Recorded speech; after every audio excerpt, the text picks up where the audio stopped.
বৃহস্পতিবার সুপ্রিম কোর্টে হচ্ছে না আরজিকর মামলার শুনানি। এবার সেই নিয়ে মুখ খুললেন বিজেপির রাজ্য সভাপতি সুকান্ত মজুমদার। বাংলার মানুষ আশা নিয়ে শীর্ষ আদালতের দিকে তাকিয়েছিল, দাবি সুকান্ত মজুমদারের।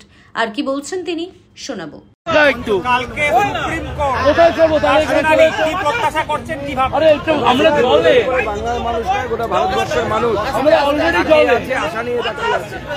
এবং সুপ্রিম কোর্ট এই মামলার অর্থাৎ এই যে আরজিকর কাণ্ড ঘটেছে, সেই আরজিকর কাণ্ডের সঠিক দিশা নির্দেশ করবে।